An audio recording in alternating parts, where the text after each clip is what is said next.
अमृतवाणी श्री ब्रह्मचैतन्य महाराज गोंदवलेकर यांची प्रश्नोत्तरी. लेखक डॉक्टर मनोहर वर्टीकर. अनुग्रहाविषयी प्रश्न क्रमांक 76. अनुग्रही शिष्याने कशी उपासना करावी? महाराजांचं उत्तर. अनुग्रह घेतल्यानंतर नित्यनेम म्हणून 2 गोष्टी कराव्यात. 1. सद्गुरूंच्या प्रतिमेची रोज यथाशक्ती षोडशोपचार किंवा पंचोपचार पूजा करावी. निदान तुळशीपत्र वाहावे.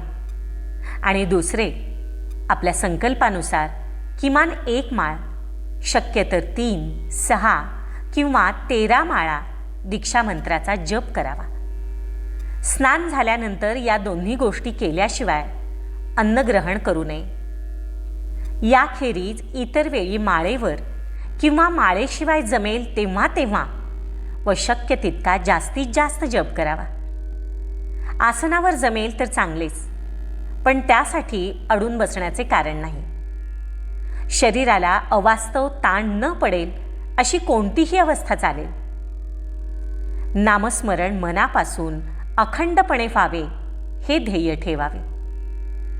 श्वासोच्छ्वास असे तोपर्यंत नाम सुटू नये. नाम घेताना ते आपल्या कानांनी ऐकण्याचा सराव करावा. नामाचे सतत अनुसंधान राखण्याचा अभ्यास करावा. माळेवर जप करताना मंत्राचा एकदा उच्चार झाला की 1 मणी आपल्याकडे ओढावा. मात्र अंगठ्यालगतचे बोट मणी ओढण्यास वापरू नये. उजव्या हाताचा अंगठा, मधले बोट आणि त्या पलीकडचे बोट एवढ्यांचा उपयोग करावा. करंगळी आधार म्हणून घेण्यास हरकत नाही. मणी ओढत मेरूमण्यापर्यंत आल्यावर मेरूमणी ओलांडू नये. शेवटचा मणी हा पहिला समजून पुन्हा सुरुवात करावी. त्यासाठी माळ फिरवून उलटून घ्यावी. मंत्र वैखरीने म्हणजे ओठ व जीभ यांच्या हालचालीने व प्रकट उच्चार करून किंवा प्रकट उच्चार न करता जपावा, अथवा पूर्णपणे मनातल्या मनात जपावा. नामस्मरण सर्वथैव निष्काम अहेतुक असावे. म्हणजे नाम घेऊन दुसरे अमुक काही मिळवायचे आहे असा समज वा हेतू नसावा. नामासाठीच नाम घ्यावे. मी नाम घेतो याचा सुद्धा साधकाला अहंकार होऊ शकतो आणि अहंकार केव्हाही घातकच. म्हणून नाम मी घेत आहे अशी कर्तेपणाची भावना न ठेवता श्री सद्गुरूच ते मजकडून घेववीत आहेत अशी कृतज्ञतेची, अनन्य शरणागतीची भावना ठेवावी.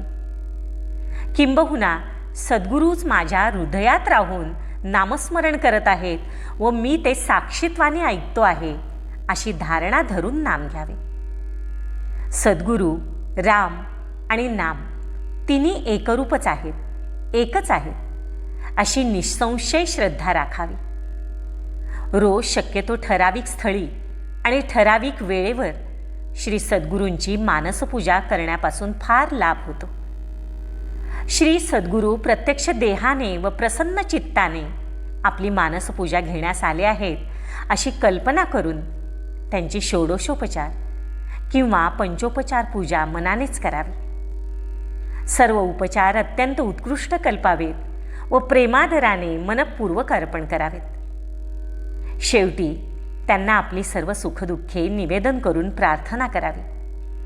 त्यांचा शेषप्रसाद ग्रहण करावा व ते आपल्या हृदयात विश्रांती घेत आहेत व आपल्या मस्तकावर त्यांनी वरदहस्त ठेवला आहे अशा आनंदाच्या व समाधानाच्या भावनेत पूजा संपवावी. अनुग्रहित व्यक्तीने वर्षातून निदान एकदा तरी सद्गुरुस्थानाचे दर्शन घेण्याचा प्रघात ठेवावा. श्री गोंदवलेकर महाराज. श्रीराम जय राम, जय जय राम.